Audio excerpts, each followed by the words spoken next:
Welcome back to the Doomer Optimism podcast. I am here today with Rich Bartlett. And Rich, I want to start by having you introduce yourself, your work, and then we're going to talk today about micro-solidarity and community building and all things insight from Rich. I'm really glad to be here. Thanks for having me, Ashley. I'm in this funny position where I've been listening to you for hours, but we've never met. So I've got this very friendly feeling, but we don't actually have a relationship established. So it's not yet. Today it's really sweet. Hi. What's going on? Who am I? Where have I come from? What am I up to? I think it is relevant to like some of my history. You know, it's always a question of how far to roll the clock back. But like I'm from New Zealand, and my family's European, so like I'm a settler on Aotearoa, the indigenous land, and I grew up in this like very intense Christian community that was not a cult, but only by some technicalities. How would you actually want to how would you define a cult? I think this is important for this conversation. I think if our community had a charismatic leader and it was more opaque, then it would start to be more like a cult. This was like definitely not a charismatic leader.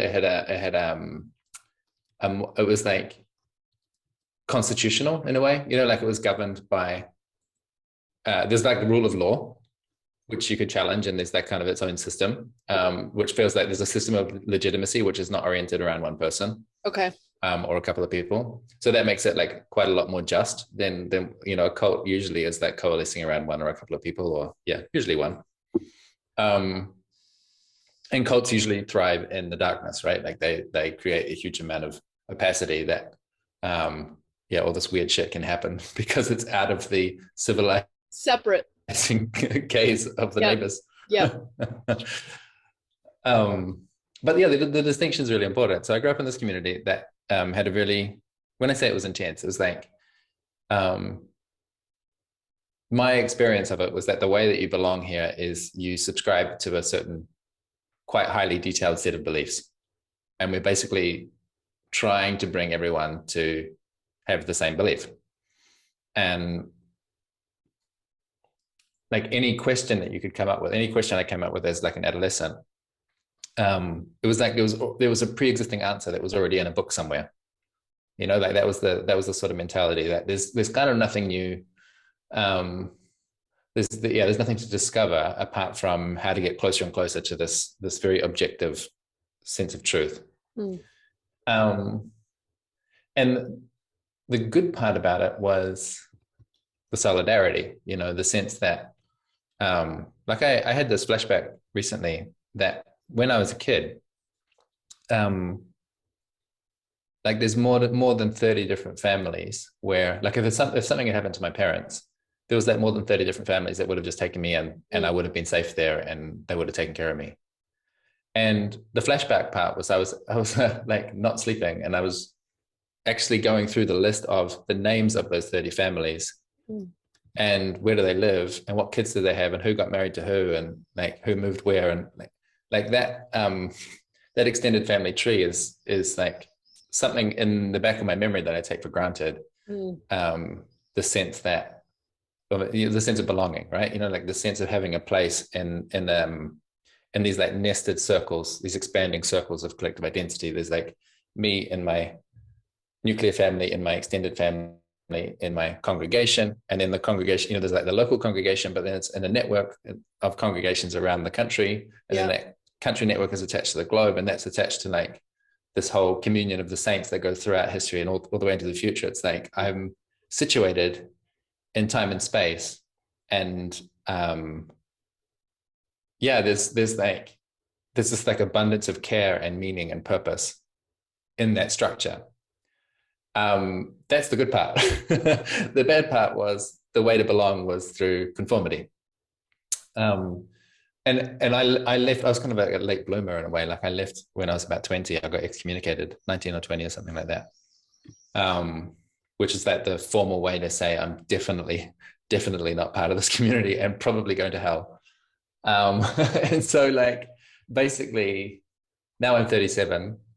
I'm still in recovery from that, and my recovery is basically like, can I please have the same depth of belonging without the conformity? That's just like my project now. Yeah. And I didn't know that's what I was doing most of that time, but I've gotten closer and closer to clarifying like that's the question. Or whether or not it's possible is part of the exploration you're doing. I'm assuming, yeah. Yeah, and I feel confident enough that it is possible, or that like there are many different modes of belonging, and some of them are much more oriented towards freedom and pluralism and autonomy than what I was raised inside of. Because I've had taste of these, you know. I think that's what people go to Burning Man for. Yeah. Or at least I've never been to Burning Man, but from what I get from the outside, it seems like there's this thing of like, there's this minimum consensus to enable the maximum diversity of expression, and people can do what they want and be what they want and try different stuff. You know, that people have these little tastes of it. And Burning Man is kind of like mostly, from what I can tell, it seems like mostly a party that happens now and then. But I think that it is a model of how community can be in general, that we have this minimum set of structures that holds us together, that enables the maximum freedom. Yeah. I'm always going to take a skeptical lens, and it's not because I'm mean, but I really like want these things to succeed and not to like just get into this like you know, like mutually ramping up utopia conversations, you know what I mean? Where we're like we're both just like, yeah, what if it were like this? And that's like that's the whole conversation, as opposed to like being more realistic. So like Burning Man, for example, I think there's a ton of lessons to be taken from that set of, I don't know, explorations that have been there. It is a proven model, but it is, you know, it has a time limit on it. It's just a party. And what happens in like long community. And for me, I think a lot of my skepticism comes from the fact that like a lot of people are like talk in utopian terms and point to models that aren't proven over time. They're proven like the shortest amount of time. And then a lot of these places, even like back in the 1800s in the US, there were lots of communes that like came and went in like a couple of years. That doesn't mean I don't think it's possible. I think it's something to be striving for, but anyways, that's just one thing. So I don't know if you have more to riff on that, or you want to tell us a little bit about the event you just had. I always have more to riff on. I think everything's connected to everything else. So one of the things about growing up Christian, like explicitly Christian, instead of just like culturally Christian, like most of the people I interact with, is that I really had the heaven and hell story baked into me, and the apocalypse and utopia thing, you know, the Doomer Optimism thing. That's like really, it is Christian. That's like so deeply impressed into my grammar and my way of making stories, and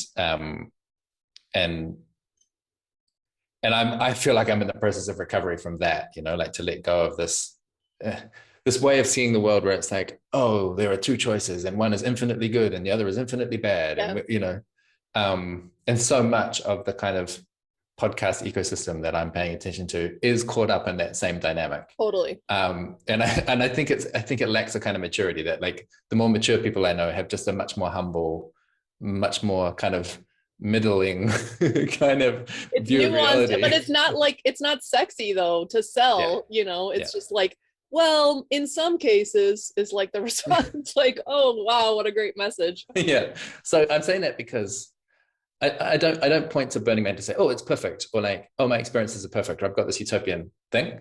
It's more like I basically have a mental model now that's just like at any moment you're either spiraling up or spiraling down, and that's like your relationships, your family life, the world, whatever scale you want to look at.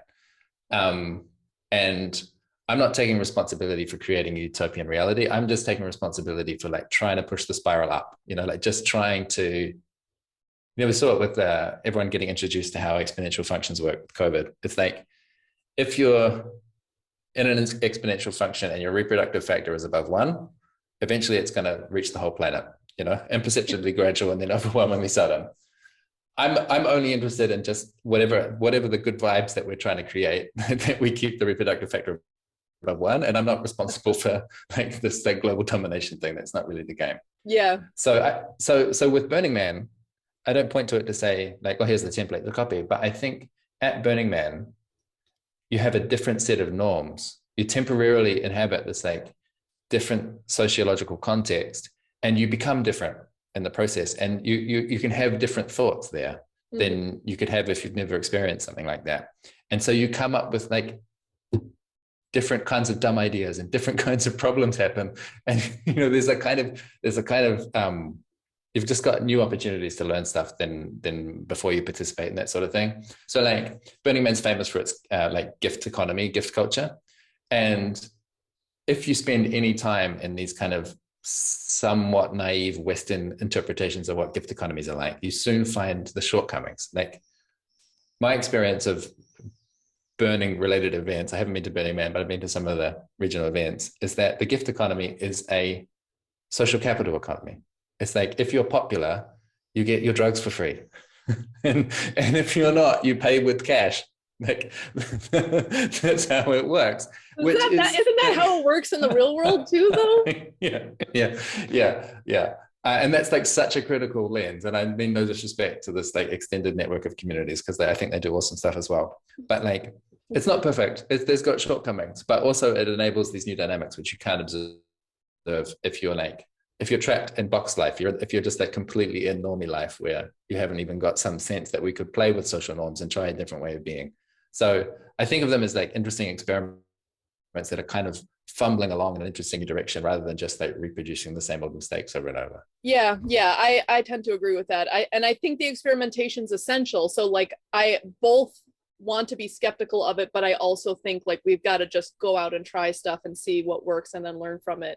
But I also think a lot of people who go out and try stuff do it without a critical enough lens. A lot of people start this kind of thing with just like, wouldn't it be so great if, and there are lessons out there already from failed experiments. So like, let's just take those things seriously if we want our project or whatever to be the best it could be.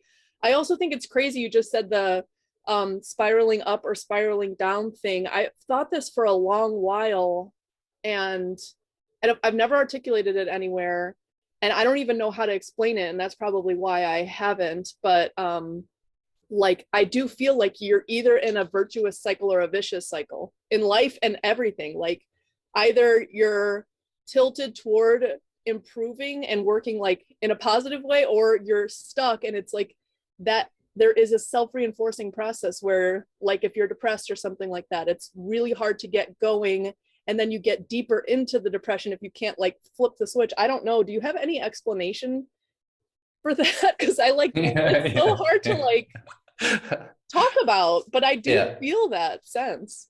Yeah I mean, it's kind of like why is the universe the way it is? Well, honestly, the frame that I have for that is like there are basically two forces in the universe, and in the olden days people called them good and evil, and that's not very fashionable. So now I call them like life and entropy, and they're just like, they just seem to be pulling in opposite directions. And life is all about this like efflorescence and order and like a very joyful kind of chaos. But then the entropy is just like pulling everything back to pieces and like destroying it, and everything's like going for the heat death of the universe. That just seems to be my experience. And maybe this is, my dualism coming in again, but that just seems to be how the world works. Yeah. And I'm like, can we orient ourselves? And I think this is what I've heard on the Doomer Optimism conversations, is like, just how do we orient ourselves so we're in service of life and we're enjoying liveliness, like this idea of conviviality, this like the sense of being alive. Like, when do I come alive? And can I do more of that, please? Yeah. And what is making us dead? Like, where is all the deadness coming from? Why does it feel like the deadness is accelerating? Yeah, totally. Or like, if you're feeling like you're caught in like the great heat death of the universe, you're not alone, because a lot of people are experiencing this, and like, that's okay. And here are some options to like break out of that. I think it is a spiraling down cycle too. Like, because there is a situation where you get in and you're like, I don't even have the words to describe what I'm feeling or what is causing it. And I'm just like stuck in this treadmill, and like nothing seems to be working out, even though everyone's saying like, I'm doing what I'm supposed to be doing, kind of thing. It's also crazy you said that entropy comment, because I had this moment that was like totally life-changing at my college graduation. The student speaker basically spoke about this exact topic. He was like, talking about the second law of thermodynamics and how like all we should be doing in life is to fight the great heat death of the universe. And he was like, but we did it in college. We did it 10 weeks at a time, like, studying these things and fighting against like the desire to sit in front of the TV. Like we need to crawl out of the cave. And it was like, chills, like the best thing to hear when you're like 21 and like about to go into life. Like you could just choose entropy. You could just choose like, staying in your career, commute, consume, watch TV, this kind of thing. Okay, so like on this topic, I want to hear about this event you had, which I think was like really generative for you. Yeah. And I love these in-person events, and I want to hear about your experience with it.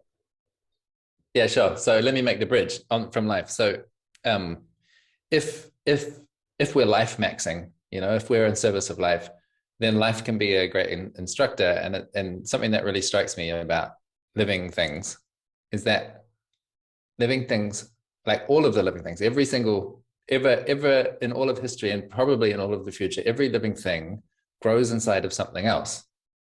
Like that's where life happens, inside of something.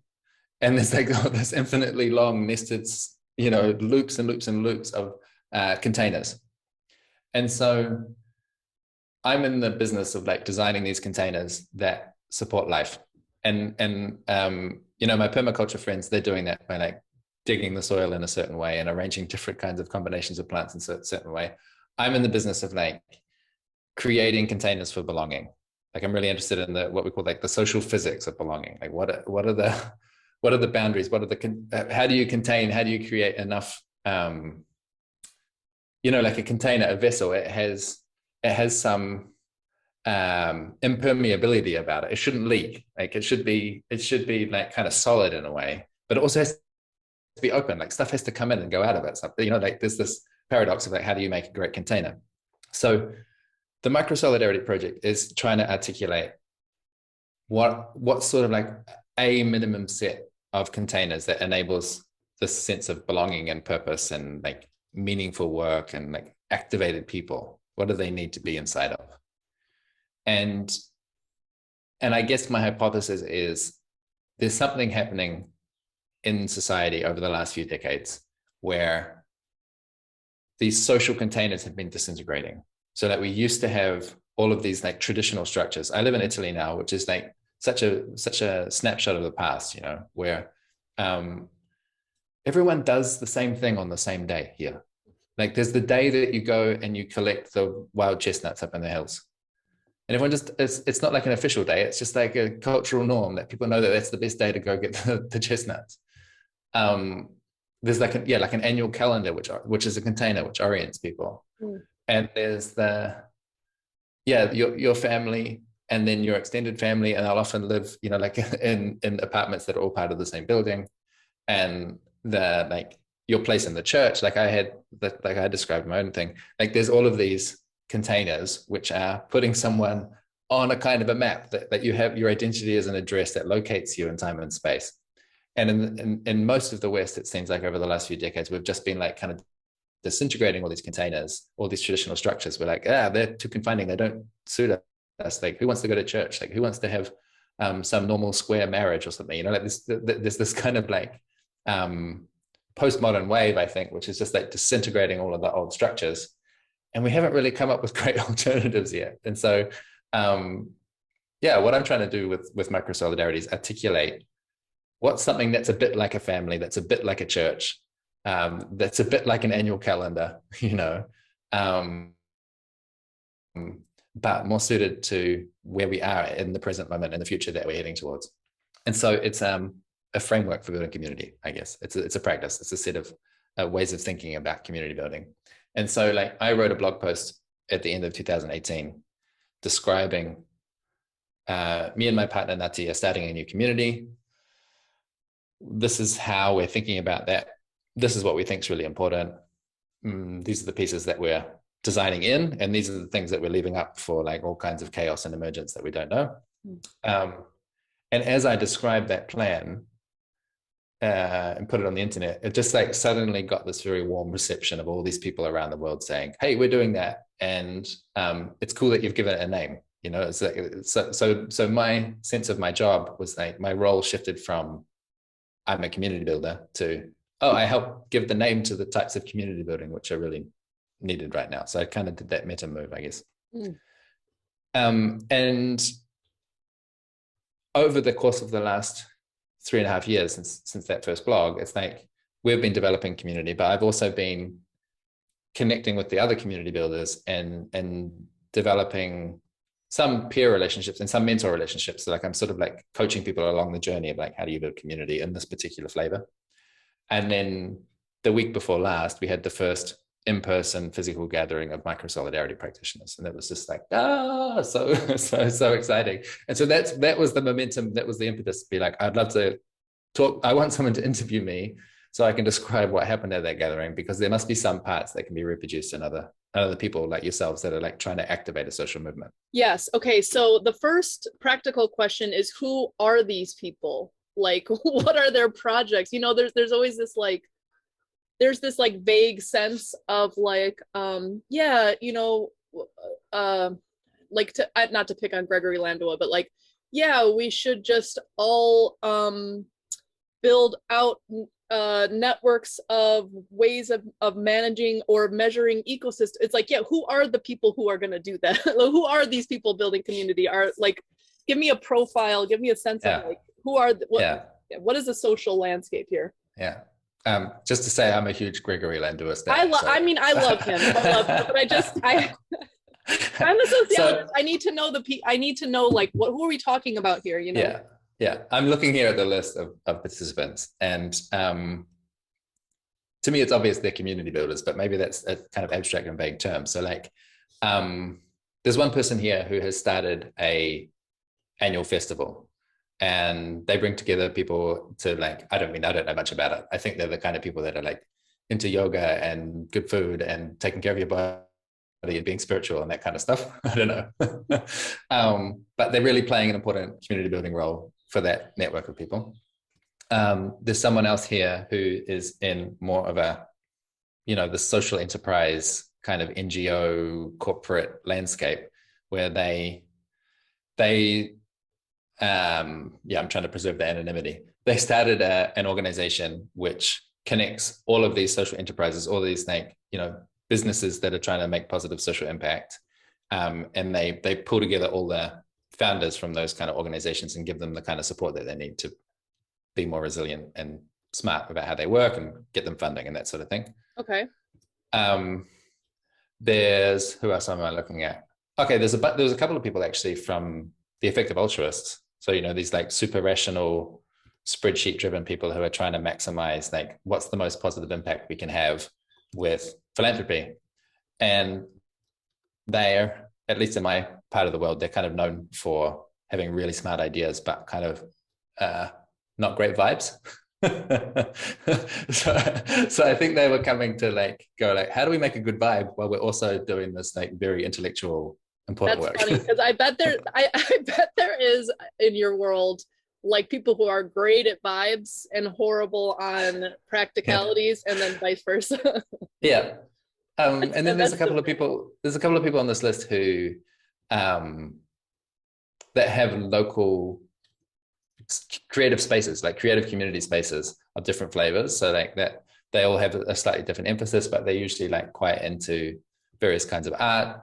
And there's usually like maybe like a social justice mission or like a feminist mission or some kind of like make the world better kind of politics involved in there. Yeah.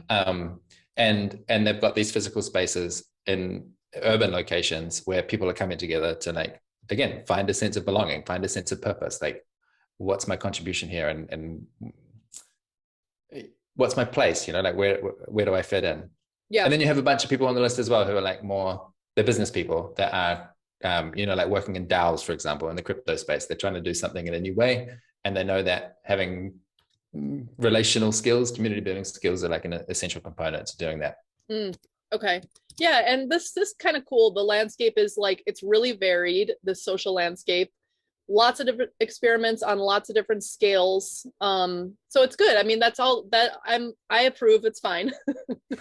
I approve of your list. Great. And it's good. It's good to hear that and there's probably, it's interesting too, that there's some diversity, because then you can kind of maybe think of insights across, but then ones that are specific to each context or whatever. So yeah, let's just start wherever. Download your excitement. Upload. I don't know. Yeah. So I've intentionally kind of like not processed this because I wanted to figure it out live. Like what is useful to share? I mean, I guess it's probably useful to just give some more of like the concrete logistics to like put some blocks in there. And then it's more about like what are we doing as organizers to make this a really powerful experience for people, I guess is the second question. So like the practical stuff was, we rented an abbey in Belgium, and it's this amazing place in a town called Drongen. Really recommend that venue. It's, like 14 centuries old, that there's been these contemplative Christians going there trying to like do some peace or whatever they're into. Oh. And so like those vibes are in the space, and that's like an important piece of the puzzle, right? Like that there's physical architecture, there's an amazing garden, there's like a relationship to the rest of the town that has accumulated over a long time. And so like the moment people arrive, or even before when they're just anticipating arriving, there's already some work is being done, like just the massive trees on site, where it's like the main meeting room that we were in, it was constructed 400 years ago, and all of the beams across the ceiling, which are all exposed timber, like each one of those beams is like a 250-year-old tree. And it's one of these places where the replacement trees are just outside waiting for their turn, like they're cultivating something on a long time scale. Yeah. Okay. This is actually really important, and I want to talk about this a little bit. But the one practical question: where did people sleep? Did they sleep there? Yeah. So it's that is really important to me as well. Like when you have an event where people sleep in the, they stay in the same space to sleep. Some of them may be sleeping together. It's a completely different conversation, which we can earmark for later. But what I mean is, when people don't leave, if you wanted to use like a magical metaphor, it's like the spell is getting cooked overnight. There's something happening. Whereas if people are leaving every day, it's like the energy is like leaking out somehow. The magicness is leaking out. So for me, it's really important that we have a residential gathering, that people are eating and sleeping and staying, and after a few days, there is this sense of like you've entered a parallel reality, and even remembering that there's another reality is kind of confronting. It's a bit like, oh God, right, yeah, there's people out there. Yes. Okay, that's like, okay, there's a couple of things. One, I really love the idea of sleeping in a venue because, like you said, all the things you said, but also there's a lot of informal overlap, like when you're just in common spaces and moving around, whereas like if you go off site and you're kind of have your separate experience where you don't have like those informal interactions, which I think are really important. The Abbey, though, this is a metaphor to me, and I wonder if this tension, if it exists in your head as a tension or not, but the reason this Abbey is impactful is because of traditional structures. I mean, it's because of how it evolved over time. It's because it's a model that had been proven to work, where it's like of a place but separate from it. I think that maybe you can riff on this a little bit, but I feel like it's almost like an acknowledgement that there's something really timeless and important about the traditional, and I don't know the extent to which that plays into how you design things or how you think about these things, but I feel like but again, I'm not like for just totally re-embracing the traditional, but like there is just so much to learn from it. That's, I mean, it's like maybe 80-90% of the way there, and then that last little bit we can play with as moderns, I feel like. I don't know what your thoughts are on that. Yeah, I'm with you. I mean, I just said it's 14 centuries of contemplative Christianity, and they've been building peace there and something. Like that is a very subjective and limited retelling of what's been happening in that space. Yeah. And you could easily come in with a different subjectivity and say, like, this is the headquarters of patriarchy and colonization, and it's da, da, da, you know, like that. And that's also true. Yeah. That is also true. And so for me, the job is like to, like with my own personal story, I feel like only just now, 17 years later, getting over my rebellion against the church and finally ready to acknowledge that they knew something about community. They knew something about life, you know, they knew something about going the distance, because there's like a very direct lineage that goes back more than 2000 years. Like there's something to respect there. Yeah. So I think the job is like to find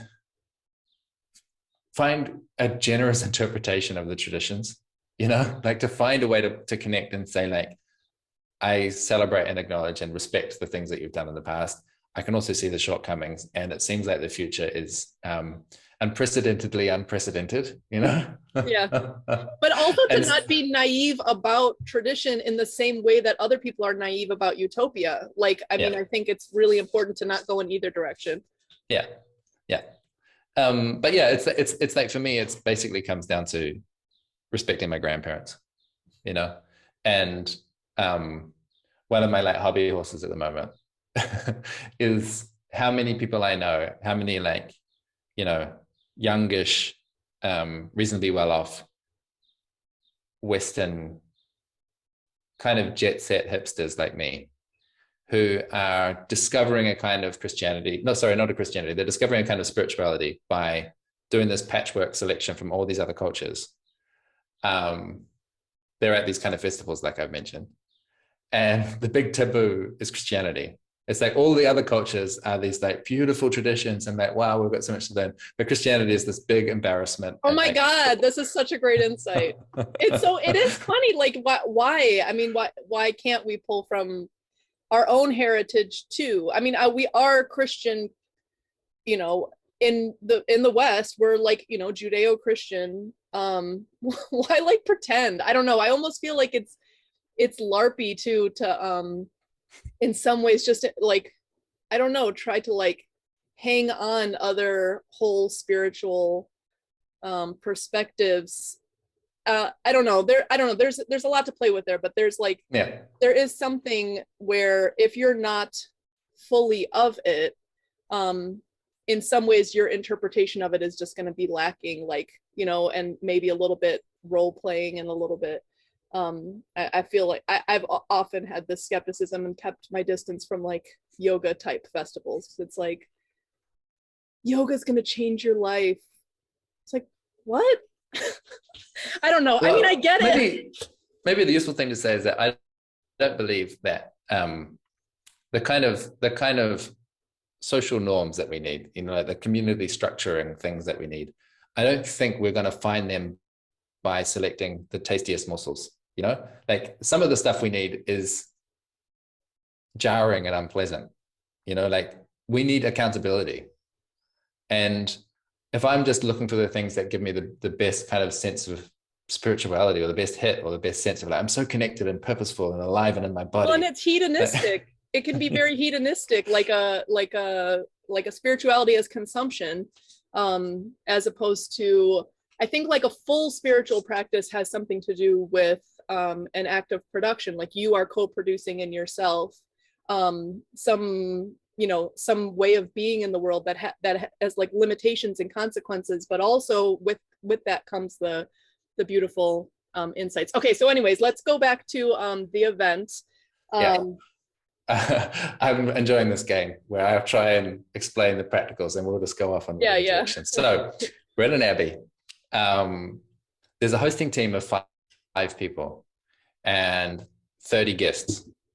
So already that is weird, That's like a really skewed ratio compared to most events where you might have 2 people organizing a conference of like 10,000 or whatever. Like we're really, it's kind of like the small classroom idea, like really small groups of people with a huge amount of attention from a tight group of hosts. And so like the 5 of us, like I said, everything grows inside something else. And there's these nested circles.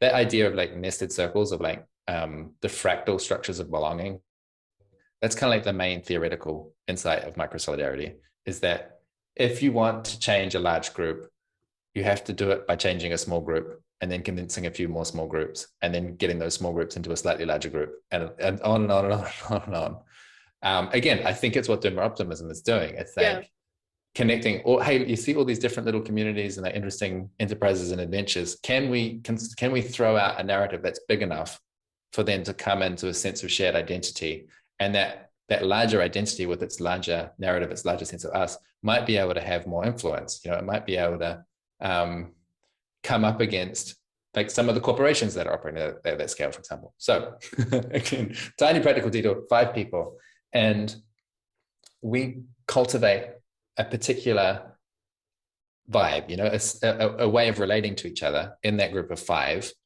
And the quality of the relationships between the 5 of us are the main constraint on what's going to happen in the group. So we're getting to know each other, building trust in preceding meetings. And, it's like stuff like, oh, I just realized, colleague, I don't trust you on this thing. There was this thing that went down, we bumped into each other and I just kind of ignored it and looked away to one side. And now I'm kind of like withholding. We need to clear that up before everyone gets here, because we need to be in a space of like modeling to the group what kind of relationships we want, which is like adult to adult relationships of trust and clarity and like open communication and all that sort of stuff. So we're like cultivating the good vibe with the 5 of us. So we got to the Abbey on the Sunday night and had a chance just to land in the space, kind of get oriented, get our bearings, tune in with each other after having already had a bunch of meetings online before that. And do the kind of thing where we like set our intentions and say like, hey, look, this is what we call my learning edge. Like, this is where I'm a bit wobbly. This is where I'm like, ooh, not in my stretch. I'm in my stretch zone, not in my comfort zone. This is the kind of support that I need. Like when you see me getting really uptight about the timekeeping, can you just like give me a little tap on the shoulder and, take the wheels for a second? Because I know my anxiety is like spoiling the vibe. So we're doing that. We're like cultivating those relationships. And then all the guests arrived on kind of late Monday afternoon and towards the evening.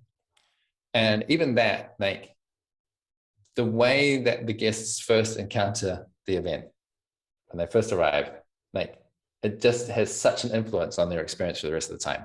Because you know what it's like when you go to a new place with a new group, like there's all these anxieties that are up, all your like vigilance is online and you're uptight and it's like, oh, it's so awkward. I hope people like me. And so like the process of meeting people where they are, greeting them in a way where they actually feel like they've been seen and acknowledged, and like that their anxieties and their needs are going to get tended to, that they know like where the food is and where the bedroom is, and that kind of orientation, I think is like so important to get that, help people through that transition phase as smoothly as possible.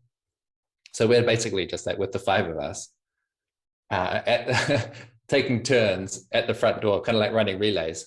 As people come down the driveway, it's like, oh, one of us will go meet them and find them to their place, and the next person and the next person. So this is like actually giving people a genuine sense of welcome, as you would to your home. Like this is a principle of how we do leadership in microsolidarity. It's hospitality. That's all it is. It's just like hosting people with that spirit that you would do when you host someone at your home. So then that's Monday night. And did that go well? Did that go well? Any like insights from that? Do you feel like that hospitality orientation worked for what you wanted it to do? Yeah. So I guess then the question is, what did we want to do with it? Like, yes, it was successful at doing what? I think in retrospect, I think what we're doing is reminding people what it feels like to be at peace, what it feels like to be socially engaged, relaxed, excited, like welcome, active, welcome. Yeah. Like just where they can drop their mask and be themselves and be curious about others and find others being curious about them. Like that, all of those things I'm describing, to me, it's like a feeling in your body. That's why we say vibes, you know, it's like your body feels a certain way when the conditions are right. And all kinds of different factors can interrupt that. Like if you're too hungry, or if you arrive into a space and it's like just way too big and empty and there's like big signs, but like where are the people? And you know, like there's so many different things. Yeah, or a conference, checking in at a conference, like here's your badge, goodbye. and the hosting team at a conference, like on day one is their most stressful moment. Is like when they've got the most like logistical requirements. And if you're not careful, all of that anxiety gets like projected into every single person you encounter. You're like flustered and in a hurry. Yeah. And people arrive and you're like signaling. So we're mammals, right? And the way that mammals work is, in my understanding, there's always at least some degree of like hierarchy or rank or status that we are attuned to in our bodies. Even in the most collaborative, non-hierarchical groups, there's still some sense of status and influence. You know, you call it eldership, maybe, if the idea of hierarchy is like too uncomfortable. But people kind of know instantaneously, almost. They know who they're supposed to look to for like what's normal around here. So if the guests show up and the hosts are in a state of anxiety and they're projecting that into the room of like, we're really busy, there's no time, we're gonna, it's like they're hearing the message like, oh, I should keep my needs to myself. Apparently we need to hurry up. There's this like whole scarcity of time, and it's bad vibes. No, yeah. And that's really, I don't know, there is something really beautiful, in my opinion, about the hosting mentality, because it's not just about good vibes, it's taking care of people's real needs. Like if you're at a like a festival that has like camping, and you're just like somebody shows up and you don't care, like here's your spot of grass, goodbye, and you don't think about like, where's the bathroom, how do you get food, like what, you know, where is access to water, all of this stuff, that's terrible vibes. And so I think there's totally something in this that is it's absolutely essential to care about actual material needs. And this is one thing that I'm very skeptical about. Like we said before, there's a lot of people who are like super great at vibes and not so great at like, you know, being the mom to take care of people and give them a cup of tea and show them where the bathroom is, and, you know, whatever, that kind of stuff. Okay. So material needs are essential. And it's really like, I think we're mostly working at the material layer, at the fleshy layer. That's basically what's happening. It's like I said, there's an embodied feeling of peace and safety. Yeah. And when enough people have it, then they're ready to do new stuff, and they're ready to change, and they're ready to grow. So that's the container for growth, is like that feeling of peace and safety and like curiosity and so on. And what we do with that is hopefully stitch together some new social fabric and give people opportunities to learn about the thing that they need to learn about right now. We don't know what that is, but they do, or they'll discover it through the process. Okay, so what did you do? What did you actually do to get that? Well, you know how at a conference, everyone knows that the most interesting stuff happens in the hallways and around the coffee breaks? Yeah. We just kind of optimize for coffee breaks. As in, not let's just do nothing or let's have nothing on the agenda. But what's interesting usually is like a very small group where you encounter someone with shared interest and you have enough time to like have a good conversation with them. And then, yeah, when you're thirsty, there's a drink nearby. Like, that's what makes a satisfying gathering, is like the small group encounter. And there's some big group stuff happening, some sense of like, we're a movement, or like, we all agree with this thing, or like, we support this project, or we've got shared values. Like, that's nice. But the satisfying stuff, the stuff that leaves an impression, the thing that builds memories, the thing that like shifts your sense of who you are, it's always conversations in like little corners with 2 or 3 people. So the agenda that we went through was like a little bit of whole group time, but almost entirely just giving people lots of opportunities to meet in different configurations of small groups. And we kind of like fertilize those small groups with interesting conversation starters, and they have the time that they're having. So that's an attitude towards hosting again, which is like, as a host, my job is to give you a coffee table and a couple of nice sofas and a bottomless coffee. It's not to tell you what the agenda of your, you know, like to structure the topic of conversation so much. So the first thing we do after everyone's had dinner on the first night is just a bunch of orientation information. This is what you can expect over the course of this week. This is the like housekeeping logistical notes. By the way, another important thing, you said, playing the mum who's going to get you a coffee. We played with that concept. So instead of having a mum, because, I am deeply informed by feminists there as well. So I'd be troubled if all of that care labor was being done by someone who was referred to as the mum. What we had instead was captain logistics. And throughout the event, there's this like very, very light touch, but there's this kind of like aesthetic metaphor through the whole thing that we keep referring to, which is about we're on a boat, or we're a collection of boats, and we're like going on a journey, we're sailing together. And like any event, I think it helps to have some little theatrical metaphor like that. And so Captain Logistics has a captain's hat, like a sailor's captain's hat. And on day one, I was Captain Logistics because I'd been doing all the organizing, and I knew that this person had this particular need, and that person needs to have this kind of duvet and da da da da da. And then on day two, someone else on the team. I just want to clarify, you're actually wearing this hat. I'm actually wearing this hat. Okay. And then on day two, at the start, I literally take the hat off my head and pass it to one of my colleagues and say, now Nati is Captain Logistics. So if you've got logistical questions and needs, like, she's the first person to talk to. That's cute. That's fun. That's playful. This is a really practical way to actually make sure that the logistics and the care needs and those kind of like all of those little micro details of being a host, they get distributed around the team. Because if you don't do that, there'll be an informal system of distributing it. And guess what? Mostly it'll be one or two women doing all of the work. Yeah. And guess what? They'll get really frustrated and probably burn out. Yeah. And then you just lost your like most effective people on the team, because they're like, fuck those guys. They never carry their weight. They never clean the dishes. They always just want to have these annoying conversations. Okay. So there's something coming up for me, which is, there are these traditional, let's just say caretaking roles that maybe fall to women in some ways, although men can be caretakers, and there's just like a different, more masculine energy to it, and it's just different. But the actual tasks can be taken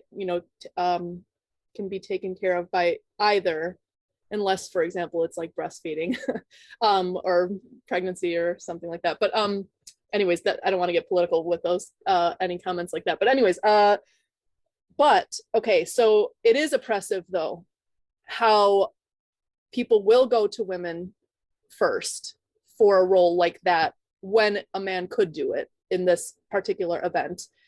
And there's something really profound about just explicitly stating, this is what we're going to do here, and then doing it, and then everybody's like, oh, that's fine. But as long as you're intentional about it, like, I don't like that this happens, we're just, and without even being super like negative about it, just this is how we're going to do things here, is like a really cool way to, I don't know, it's just really simple but also very profound to just be like super explicit, intentional, but in like a these are just the rules way, Yeah. And it does exemplify our general approach, I think, which is like we could start the gathering with like kind of a lecture about sexism and patriarchy, right? And kind of like scold people and say, you really make sure that you don't overload the women with the care labor, and like we could do that, but that's a bad vibe, like it's an important point that you're making, but it's a bad vibe. Yeah. And so instead it's the invitation, like just from this is how we do things, is so critical. And I think what's lacking, I think both the positive invitation is really great, as opposed to the negative, like, which I think exists in a lot of like woke politics. It's just directed around the negative. There's not a great positive example to follow, or not a robust one. And then also just being intentional about it. I think a lot of these communities think it's less oppressive to have no rules at all. And then it actually ends up being oppressive in these ways where like people just sort of fall into their regular habits if they're not given some explicit direction. Yeah. Joe Freeman wrote The Tyranny of Structurelessness like 60 years ago. Yeah. And it's still like, everyone seems to have to learn that lesson the hard way, but it's like, please, people, just read that, just read that essay, and you understand that removing an explicit hierarchical structure does not produce freedom. That's not the end of the game. Yeah. So, I guess, it's like I'm just thinking about every little detail has got so much thought behind it, and we can go infinitely into the weeds of each thing. But I feel like I want to like get through a little bit more of the shape of the event. Yeah, and yeah, and also feel like zoom out too, like it's such a meta event. It's like it's an event for community building where you are yourself playing with what you're telling other people to do in terms of community building. Yeah. So maybe the next interesting thing to talk about is what we call the crew. And so the crew is like core Lego building block of macro solidarity. And it's a small group. The exact size, it's kind of up for debate. The exact numbers are not that important, but I always say it's like the size of a dinner table conversation before the conversation splits in two. So it's usually like 3, 4, 5 people can hold one conversation. 6th person shows up and suddenly you have 2 conversations, or you have one conversation, but 1 or 2 people are completely disengaged.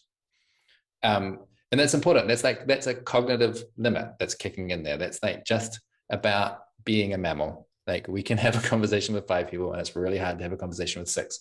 And if you've got 10, you're going to need all kinds of like infrastructure and prosthetics and technology to make that a productive conversation. Like you're going to need a formal agenda and a facilitator and a whiteboard and post-it notes and systems and so the crew is like the group that's small enough that you don't need any of that stuff, that you can just be completely organic about how you relate to each other. And it's also a little nod to the boat thing because like crew of a sailing ship. It's this idea of like I think that civilization is in an all hands on deck moment. Like we all need to be getting up there and doing the thing, and we need to be part of the great crew of sailing ship of the planet. So on the first night, after the sort of like orientation and giving people, some like icebreaker, warm up, get to know each other kind of things, we assign everyone into a crew. And the crew is your group that you're going to just keep meeting with every day. Towards the end of the day, every day, there's going to be this moment where you get together with the same people, and we'll give you a light kind of prompt about what you might talk about. But the rest of the event is going to be quite divergent and lots of different stuff happens. But the crew is like your point of stability that you keep returning to. And I'm like, every gathering needs this concept, in my opinion, because it gives you a space to keep returning and developing more sense of trust and more sense of like relaxation. Like you might not feel relaxed in the big group, but you'll probably feel relaxed in the small group after a couple of days. It's an opportunity to just like digest all of this, like, whoa, it's super stimulating. Whoa, what's happened? There's all this different activity happening in the room. And this is like, whew, a bit more sane, it's a space to return to. And again, from the hosting perspective, if I was running a festival, for example, or this kind of gathering at a smaller scale, one of my top concerns is like, who is being left behind? Like who's falling through the cracks? Who's disaffected? Who's pissed off? Who feels like this is a waste of time? Or like who feels like they've seen some really dangerous behavior, but they're alienated, they don't know what to do about it. Like if I know that everyone is in a crew, then I know that there's going to be eyes on them. So anyone that's lonely or disaffected, someone's going to notice, and they might just need, someone to talk to, or they might actually have a real serious concern that needs to escalate to the hosting team. But it means that I know that there's not someone quietly off in their room and nobody's noticed that they actually haven't seen them for 2 days and they're just like having the worst day of their life or something. That is such an enabling structure again. So that's the crew piece, and that happens at the end of every day. Any insights about how that worked in practice at this event? Did it work as you wanted it to? It worked well. I think the shortcoming was we didn't give enough priming about what crews are for. So I think it took people a while to sort of realize that, why have I been assigned to this random group and I'm supposed to be there every day? What's this about? Like we could have done a better job of just telling them what it was for. But it did the job, which was like creating that context where people feel safer than in the large group, and they kept returning. And it's hard for me to see what's happening in all of them, but I know that some of them, there were really awesome collaborations and lessons and stuff coming out of it. I've actually been at events where we've done events where like the crews are given an assignment, and it's like over the course of the event, you're getting all excited and stuff. And then at the end, you're going to co-produce something. And so like we did one where we had 7 crews. And so we did a 7-course feast, and each crew had to not just produce the food, but also like this like theatrical participatory enactment thing, enrolling people into this like insane carnival feast thing. It took like 8 hours to get through. Did it work? Was that fun? Yeah. Okay. I mean, at the simplest, it's like you can just do cooking crews, right? Like every meal is going to be cooked by a different crew, and that's just having a practical thing to do is like an awesome way for most people to get to know each other, which is not intellectual, you know? No, I actually thought about this in depth, that I would want. So I had a fantasy about an event at an abbey or a monastery, and like the main activities were physical, like beer making or cooking or something like that, and like the conversation that just happens adjacent to the physical is in some ways more generative than like the pressure you feel in just like a one-on-one or even small group conversation to like be interesting, where it's just talking as opposed to like, you know, riffing that comes when you're in the midst of doing something physical. I'm really big on that, but anyways. Well, most of these like kind of related events that I go to that are less about community building, but that are like sense making, or like, you know, these like all these people I love and like the Emerge Network and that sort of thing. Usually those events are centered around, they elevate the people who are the most impressive talkers. And it's like, great. I love to get inspired by an impressive talker and be like, wow, that was so smart. And I got some ideas, I think. I don't know if I really internalized them, but it felt really cool to listen to you. But it's signaling to the whole group, like the way to belong here, the way to be celebrated here is to be an impressive talker. Right. Which is just like, you don't need many impressive talkers in the community. That's not like a very important function.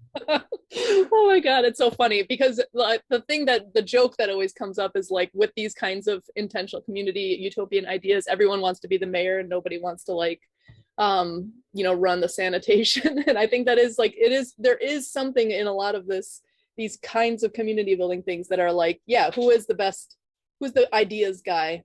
And that's what we value here. We don't need that many ideas. If we have too many ideas guys, it'll be a disaster of a community.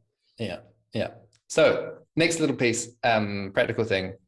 We're all together in this abbey, but it is distributed a bit in space. And so it was really supportive to have a Telegram chat channel, so everyone can chat with each other. So like you're talking and then you're like, you reference some podcast or something, you can just drop the podcast into the Telegram channel and everyone's got it, right? Or lunch has been delayed by 30 minutes. You can just let everyone know. But also I was thinking about it because of the cruise. As a host, like I said, I'll explain this more, but there's like a lot of divergent parallel activity happening. And as a host, I'm kind of like moving through the space, listening into what's going on and trying to find what question is most alive today? Like what conversation would be most useful for the crews to have at the end of today? Which it's a game I just love. It's so hard to describe. It's such a rare kind of competency, I guess, but it's so fun to just like take the pulse of the group and figure out what would be a really awesome thing for them to talk about today. So like, for example, a good question is like towards the end, a question like, what am I learning about myself? You know, so it's this like prompts a bunch of reflection and sharing and vulnerability and connection and like, it's just like a simple question that you could run for hours and hours on that. So we use the Telegram for that as well. So we know we can access everyone when we need to. So I'm only on Monday night. No, these things go through. Yeah. Okay, so Tuesday, this was a new experiment doing it this way, and definitely one I'll repeat. It was a new formula for us, which was basically the start of the event was more like a professional training being run by a bunch of facilitators who've got expertise and they're kind of looked up to as being knowledgeable. That was the first half. And the second half was like much more open, co-created, participatory. So the first full day, which was the Tuesday, was facilitated by my friend and colleague and like incredible mentor, Carl Stayett, who's been doing this work in like his big specialty is basically like conflict resolution, essentially, but in a deeper way. And he's trained in nonviolent communication and in internal family systems, which is this kind of like hip new therapy thing that people are getting into. Yeah, I studied it in college a little bit. Great. So he's got his own kind of like creative remix of those two things. which he's structured into a training, which can be like half a day or a week or anything like that. But we basically gave him the first full day to take us through this process of like developing curiosity about our interior experience. Like, what's going on inside of me? What do I feel? What do I want? What do I need? Like, in internal family systems, they always talk about parts, you know, like there's a part of me who wants this, there's a part of me that needs that. And so, you know, I talked about micro-solidarity having this fractal scales of belonging. The first fractal is actually me, and it's my relationship between all the parts of myself. So that's why we had Carl lead that whole first day, was getting people to connect to themselves, getting them to understand their nervous system. Like, there's a state that I can be in, like I mentioned, about peace and connection and social engagement. There's another state where I'm like much more agitated and kind of clenched and like anxious and uncomfortable. Like, notice that. Notice when that's happening, what's going on. Like, what the basic theory, I think, from NVC is like, feelings are needs. Like, your emotion is a signal that's telling you need something. Like, it's actually not that complicated, but we're not really socialized to understand it that way. And if you can develop your interoception and understand, like, I'm feeling this, it's probably because I need that, you know, like I'm feeling shy, maybe I need a hug, whatever. I need a sense of connection, or I need some validation, whatever. When you have that internal self-awareness, you're just so much more competent at relating to other people, because you know what's going on for you, and then you can be curious about what's going on for them. Then you negotiate and like, oh, you've got this need, I'm happy to meet that need. Well, no, I'm not, but you can be clear about that. So it's all this stuff about basically self-responsibility, self-awareness. And we're not even really talking about relationships yet. You know, we're not even really talking about community yet. We're just talking about the community of the self and how these parts relate to each other. And that's like a full day that's super intensive. It's like, really, people felt like this was probably the strongest corrective feedback we got, was like, that day was too much. It was too intense. Like, for some people that are not familiar with doing like therapy or a lot of introspection or stuff like that, we like brought up a lot of emotional content. And it was a very supportive context. Like I said, we've got 5 hosts, so people are being attended to. But still, it was like a lot of emotional processing for people. Yeah, especially on the first full day. Yeah. Like, maybe there's something that needs to happen at first to like just to like get people to open up in a way that's not so explicitly introspective, but instead like implicit opening up exercise. I don't know what that would mean, but you know, just like shared activity or something. Anyone who pays me any attention on Twitter knows that my game is to try to trigger people just the right amount. Not so much that they get defensive and angry. Yeah. And that can be generative. Yeah. Yeah. Yeah. So you do want to manage that. You don't want to coddle people so much that they're not like getting pushed at all in any way. Yeah. So my mental model is a really common one, is this idea: you've got the comfort zone, and then your stretch zone, and then your panic zone, or your shutdown, or your like freak out zone. Yeah. And people need to keep returning to the comfort zone so they feel comfortable. But you're not growing when you're in your comfort zone. You're resting, you're recovering. Yeah. And so we will keep inviting people into their stretch zone. It feels uncomfortable, but like, this is where I'm learning something important about myself. And we're taking great care to not push them into their freak out zone. And as a host, I don't know where your zone is, because it changes from day to day, and depending on your context and all the rest. And so like we're all of this work is like trying to get people to understand that they have comfort, stretch, and freak out zones. And it's their job to like pendulate and to anticipate, like, oh, I'm getting near to my freak out. I need to pull back. I need a cup of tea. I need to bail. So part of what we're doing is like encouraging people to take that responsibility, to understand like, hey, you need a break. Yeah. And I guess the other thing to say about Tuesday is, you know, like this, in this example, it's this like kind of weird, intense sort of therapy stuff. Most groups are not going to want to do that. But more importantly, it's like we're priming people. We're saying, this is the topic that's most interesting. This is the way of communicating that we think is most generative. Like it sets the ball rolling in a certain direction before on Wednesday, we kind of open it up and all kinds of different shit can happen. It's that we've really primed people with some, just some like common language and common frameworks. Yeah. The other Well, yeah, I'm like, I keep oscillating between going into detail and moving that really. I think maybe the thing I'll say is there was more training components on the other days, but they were Okay. decreasing in size every day. Okay. And then basically after lunch on Wednesday is when we really open the floodgates. So we use a system called open space technology. It's like kind of well known if you're a facilitator and other people don't know about it. It's also known as like people, it's very similar to unconferencing. It's like basically we've got this big wall with the days on it and the time of the day. And these are all of the different spaces where you could have a meeting or a workshop or some kind of adventure. And we're going to go through this process where we set up the agenda together, where basically anyone can propose anything that they think is interesting.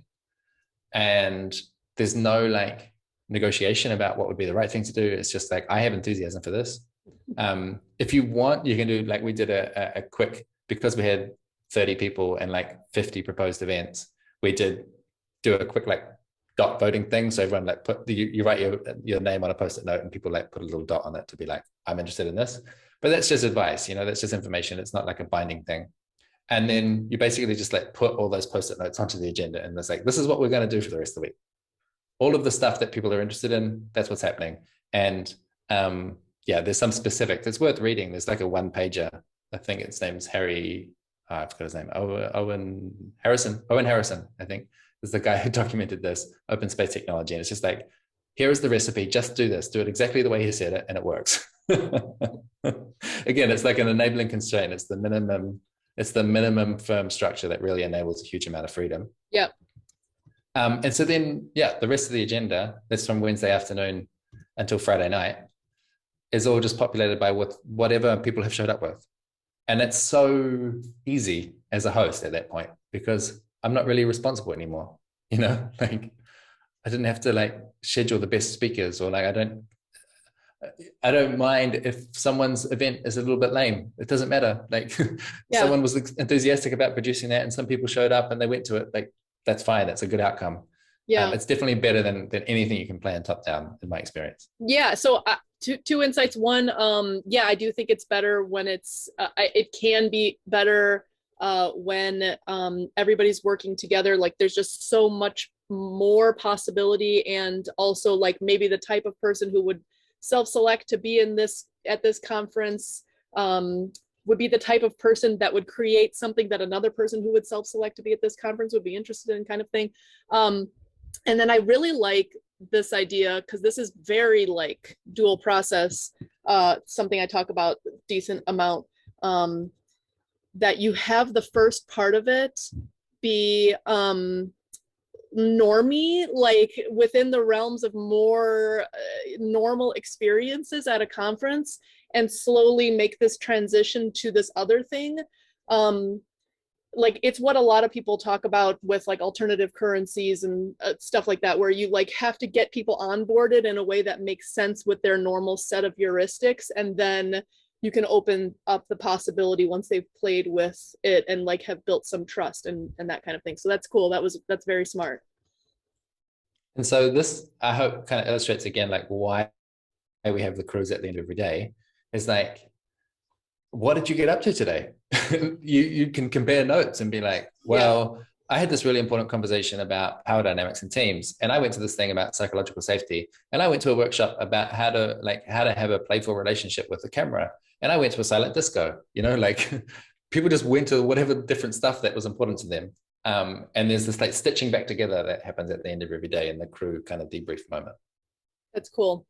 Any insights from those events? Like what, I mean, as a facilitator, you're, I'm assuming just like around to help or, providing support, but like, were you able to see what people were doing? What was going on? What kind of things did people come up with? That would be really interesting. Yeah, I think, there's so much to say about that. One is, I much prefer to show up in someone's session, so team power dynamics or something, and hear them describe the challenges that they're facing in their team, and throw in my advice and my ideas, my experience, and then hear what they have to say and the other people in the room have to say, and like blend it together. And sure, I'm a bit of a like rant person. I can take up a little bit too much space, I'm sure, but it's so much more enjoyable to like participate in a conversation with people's live questions compared to like me doing a presentation on the topic. You know, Totally. it's just like so much more gratifying, I think, for everyone involved. So a bunch of us are just like moving through the different sessions and just like participating like anyone else would, apart from maybe taking up a little more space. So that's one thing that's happening. I think the other thing, again, a like general principle is, I think these sessions went really well because of who was there. You know, they're all like community builder types, and so they've got a lot of facilitation skills. Right. If you're working with people that have less of that, something that we've done is like, we made like a 2-page facilitation cheat sheet. Like, if you want to talk about a topic, it's just getting a random number of people together for an hour to talk about that topic without any kind of structure is probably not going to be the most exciting thing you can do. Read this cheat sheet. If you want, we're available. Like, call us aside for one of the meal times or something, and like we'll just help you think through how to make that session more participatory, more interesting, like more dynamic than just being a bunch of nerds talking about a thing in the abstract. And it's simple, you know. It's this thing. It doesn't take that much to go from kind of boring, dry, deadening conversation to something that feels really lively and really engaging. It's like, change modes, you know, like put an interesting question in the room and say, everyone take 2 minutes to write by yourself, just quietly write by yourself what you think about this question, and then share with your neighbor. And then we'll talk about it. You know, like just, okay, we've been talking in an unstructured way for 20 minutes. What happens if we break out into small groups, or we pair up and we go for walks? Or, you know, just add just a little bit of variety to what's going on, and give more people more chance to speak to each other, or more chance, like I said, for quiet reflection. Like just shifting modes a little bit. This makes these conversations so much better. So that's another thing that the hosting team is available for. And it didn't feel like we needed it this time, but in other groups it really is needed. Yep. Yeah, there's something about this setup that almost feels a little bit like what it's like to be in a family. I don't know, like everybody gets a little bit of attention and gets to like play their role. But everybody realizes that everybody else has a role to play. I don't know, there's something there, but it's cool because you do want to make it, yeah, these different and interesting dynamics that aren't just like feel very corporate. So that's cool. Were there any really weird sessions? I don't think I have a very good filter for weirdness anymore. Yeah, I've kind of lost my sense of norms. I can talk about some weird stuff. I had something I wanted to talk about. Maybe it'll come back if I rest for a second. Oh yeah, before I get to the weird stuff, I have a theory about events, which is the content is the least interesting thing.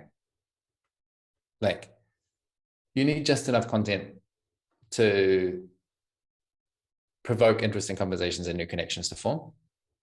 Like in the training stuff, we did all of this therapeutic stuff. We did stuff about power dynamics, about conflict and feedback and decision making and project management, all this. Like, okay, you can't learn all that stuff in a few half-day trainings. Like, you learn that stuff in 5 or 10 years of experience.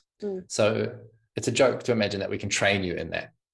Our job is not to fill you with the knowledge. Our job is to like give you a context where you're going to connect with what you already know on the topic. You're going to connect with people that have shared interest to you. You're going to form relationships. They're going to go the distance, and they're going to support you in your learning journey over the next few years. Like, that's much more. We're going to give you opportunities to practice a little bit, you know. So like this open space thing, you're going to practice your own kind of leadership of like, oh, I'm nervously going to host this thing. Who wants to come? Like, the actual experience, the actual content of the experience is more about forming the connections that are going to go the distance than it is about like how awesome any one of these particular sessions was. I think that's the important thing to land. And that, like, again, that's the coffee that happens during the break time in the conference, is you found someone who, like, we're going to collaborate together. We're going to write a paper together. We're going to start a business together.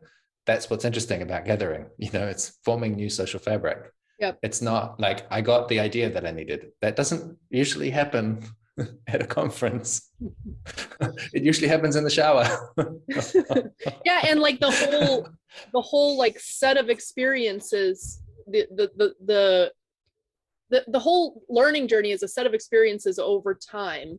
And so the idea is more like, yeah, building out infrastructure, whether it's social infrastructure or even like resources or like a new heuristic within which to do the experience learning over time, you know, where it changes it and makes it easier or makes it make more sense or whatever. Yeah.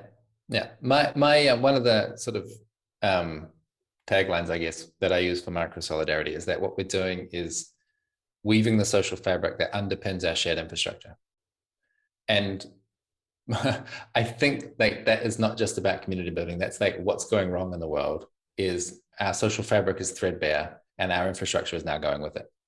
And if we don't have that social fabric, like in a resilient and like self-repairing kind of mode, which is what all those traditional cultures were doing, our shared infrastructure is going to go to shit. It already is. Yeah. And so like the other line is just like people before projects, you know, like we're trying to build these relationships of solidarity and mutuality, and we trust that good stuff will emerge.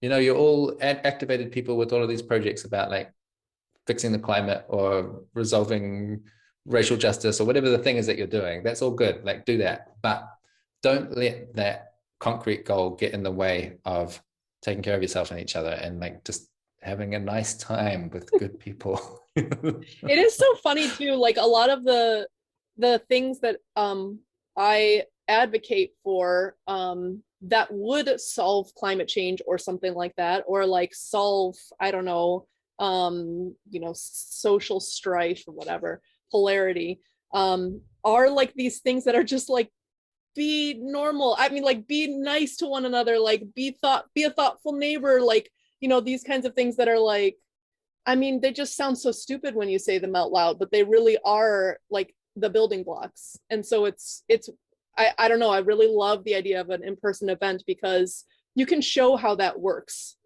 in practice, to like care about one another, to make to foster connections, or to provide the containers, like you were saying, to foster these connections.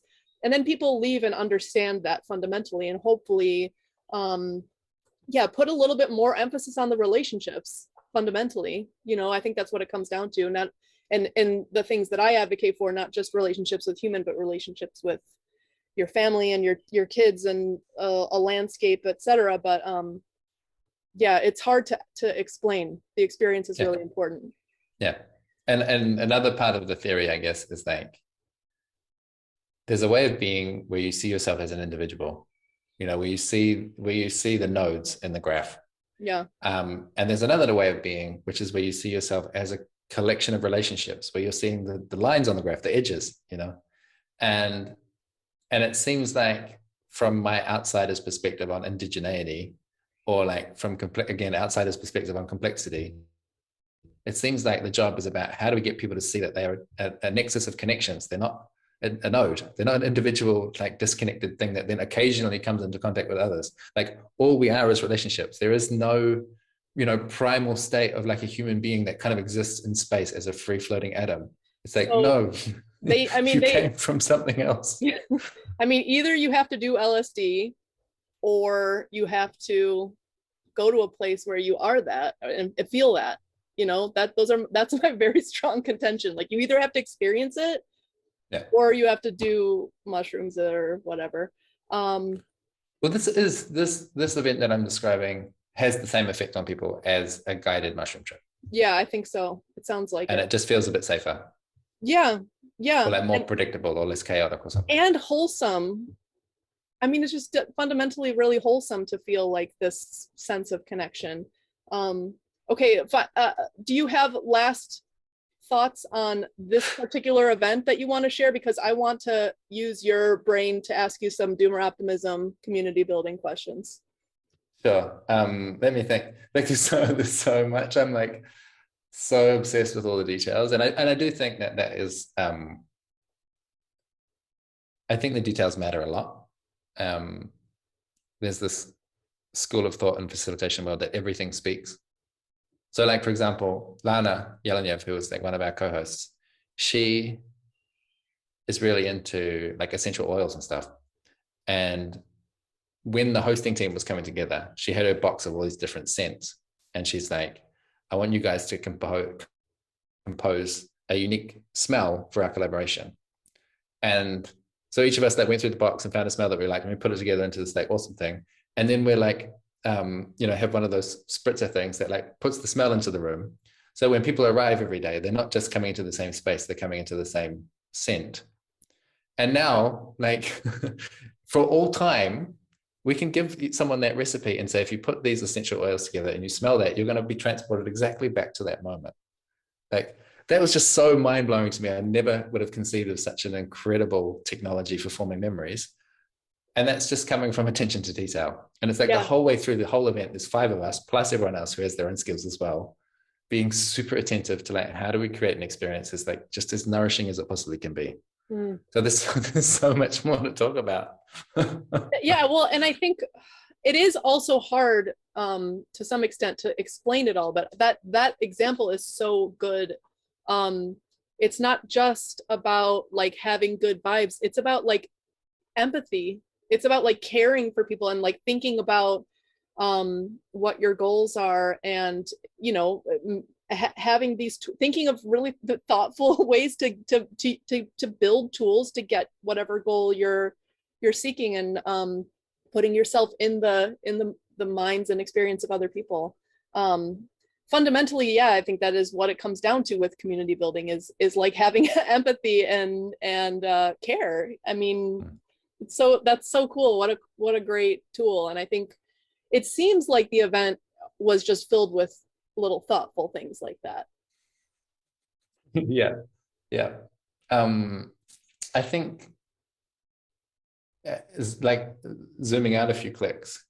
What we're trying to do, or at least what I'm trying to do, it's less about like saving the world, less about this utopian thing, less about like less urgency, less like, oh God, we need to change everything right now. I don't know what needs to be changed, and I don't know in which sequence. Like, I don't know what needs to change.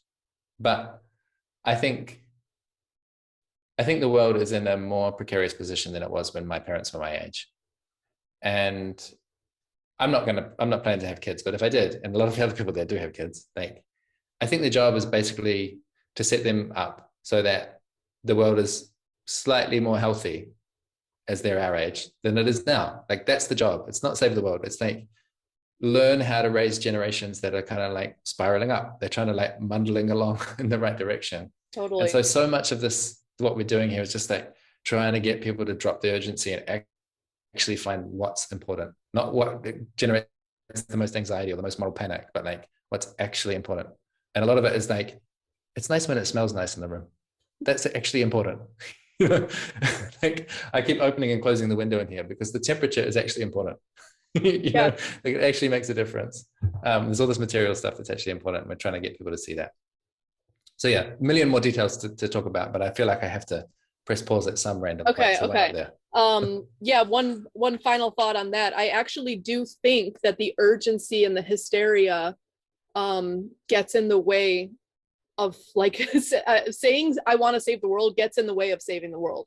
Like, because you're so hysterical. I've talked to people and said, like, let's just start incrementally, and they're like, but it's not enough. So then they won't even start the one incremental thing. I increasingly feel like that's a spiral down mentality. And when you tell people like it's just something as mundane as, like focusing on your interiority, your garden, your family, your closest relationships in life, I think a lot of people don't realize the power of that. It really just scales if we're all just spiraling up in that way. But it's, again, like we were saying, a very unsexy message. But I mean, that's part of the job, is to try and make it sexier, I think. So for me, the way that I try to make it sexier is like, again, coming back to this fractal scale thing, that everyone has different competencies, like you're saying about the way that you fit into the family. Everyone has got a different part to play. Everyone's a different instrument in the orchestra. And there's a specific set of competencies when it comes to like holding a group of 150 people, or holding a group of 15 people, or 5 people. and this is the thing that's transferable, I think, to like all kinds of events. It's like if you let people know explicitly, the main job here is for you to find your crew, or at least to find one other person that you're going to collaborate with in future. And like that's what you're doing here. It's not about getting the best ideas. It's just finding people that you want to keep collaborating with and you want to learn from, and they're going to take care of you and give you support. And ideally, you'll find 3 or 4 of them, and that's like an amazing little unit. And what you find is when you get a crew of 4 or 5 people, all kinds of struggle and strife comes up because, like I said, we've been trained as individuals and we're learning how to be in relationships, and it's hard, right? And there's a bunch of people that know how to do it, and there's a bunch of people who don't. So you've got to sort of like figure out what scale am I best suited for at the moment. And a lot of people, they're best suited for like just figuring out the scale of 5, maybe 15. 150 is like, I'm sure there's like a few 100,000 people in the world that know how to host a group of that size, but I don't think there's like tens of millions of them. And they have a particular set of needs, and I think a lot of those are the people that you have on your show, and like people that are in conversation together are like, we kind of know how to work with a community of that scale. And once we have critical mass of those people who know each other in a relationship with each other, then we can start thinking about 50,000 people or like 1 million people.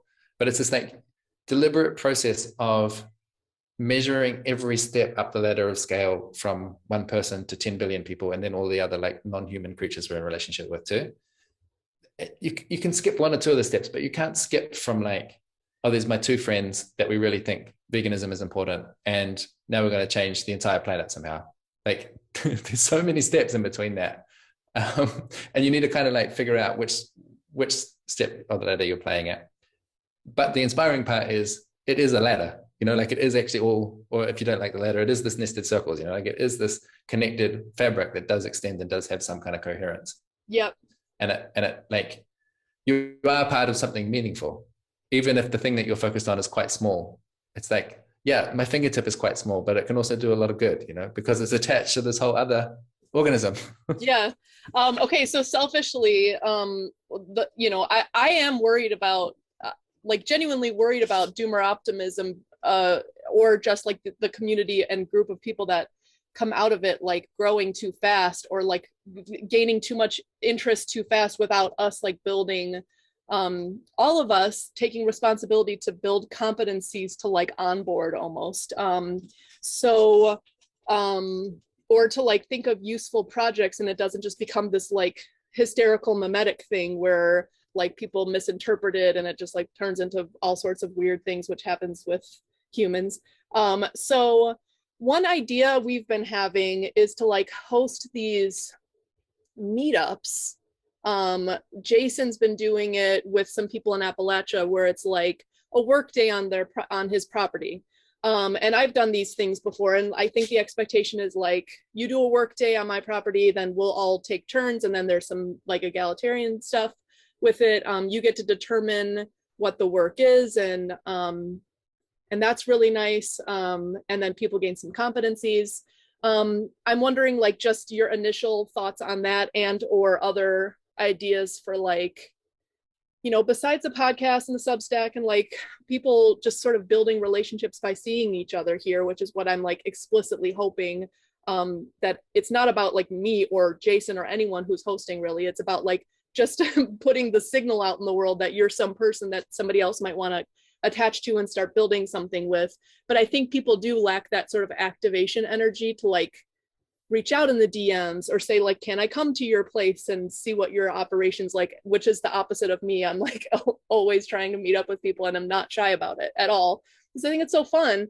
But I think a lot of people are more shy about that kind of thing. So yeah, thoughts, how to get people that activated more. First couple of thoughts are, I think you're right. The risk of scaling too fast, where people have connected over a shallow sense of shared understanding, it's just like a very likely negative outcome. You can really imagine this, like at the moment it feels like this growing wave, and you can easily just imagine it kind of like splashing out on a rock and not really achieving anything. If it is about, we have shared ideas and we have all of the same lingo. Right. We listen to the same podcast. We all think this person and that person are really cool to listen to. Like that is not likely to be something, you know, as inspiring as it could be. Yeah. I mean, it could be a failed movement in the right direction that gives people some kind of sense of progress, and like, great. But I think it can be so much more. And so I think, yeah, I just agree that it's important. I also want to celebrate you and Jason particularly, and I know the whole like network, but the way that you have shared ownership of what this platform is and what it means is just like so inspiring. Like I feel like I usually show up as the teacher on collaboration and networks and stuff, and I'm like so much the student on this one. It's really amazing so nice. really amazing to witness. I don't know where that came from, but obviously you're bringing a lot of that energy into the room, and I think so that's already, you're already doing it. Basically, there's already a lot of people that feel a sense of ownership in this, which is greater than if it was just like one or two people owning a podcast and saying what the story is. But still, there's so much more to connect over than shared stories. Yeah. Although stories are nice, don't get me wrong. I think what comes to mind is like my hobby horse of just attend to all the scales.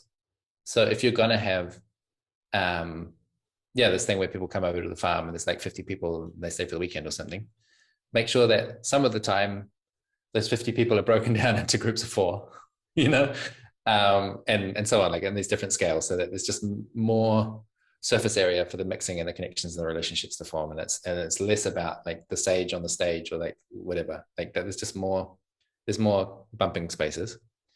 And also, I guess the other thing I see, you're always bringing this beautiful critical take on technology. I kind of want to celebrate how technology can support wholesome social norms. And like there is this culture that we're experiencing in micro solidarity and in other related networks. Like it is really good for people, and it is spreading online.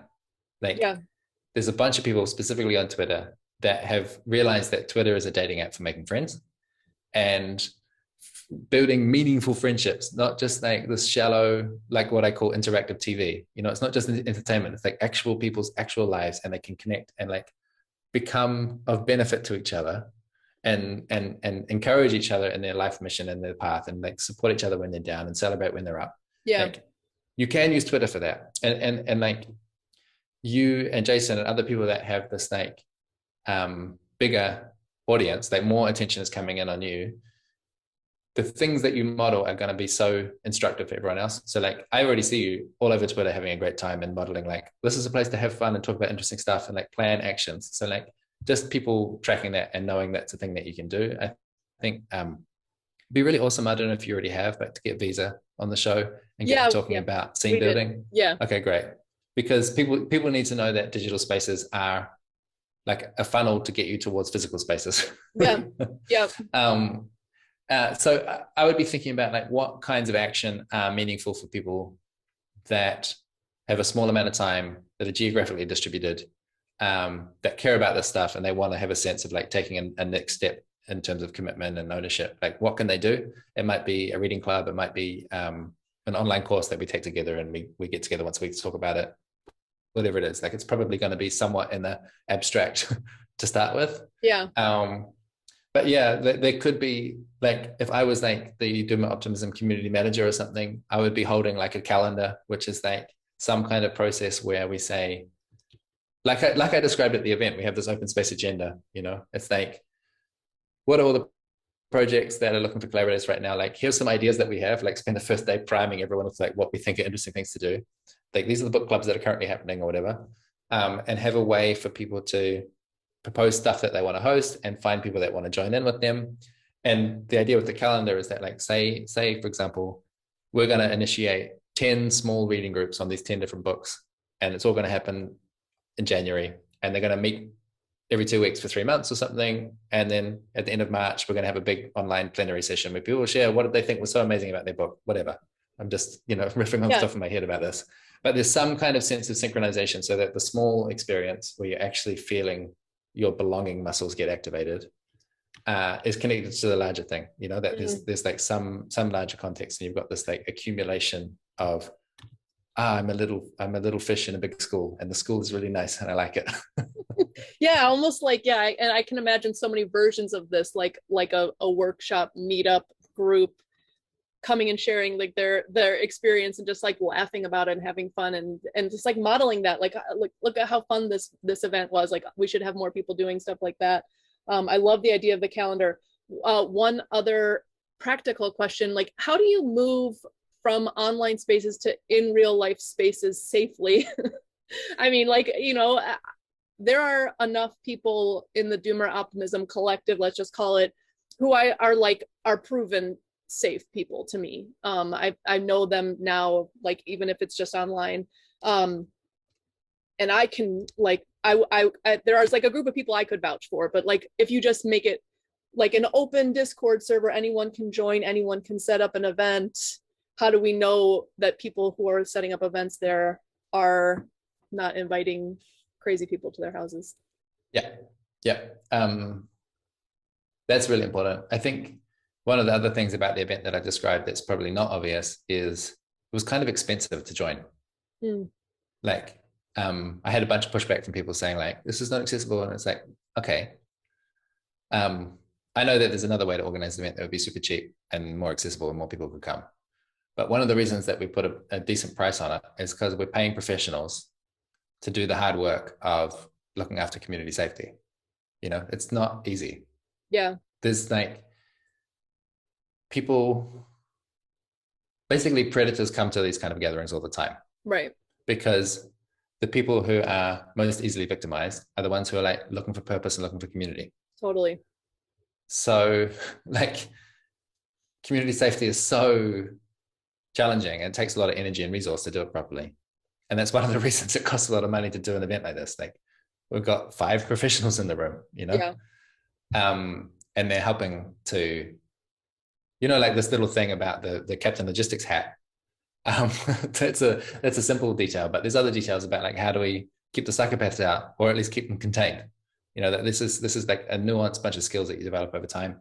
So I guess I really like Twitter as this like open Wild West. There is no law. There is no, like the only law is you can block people.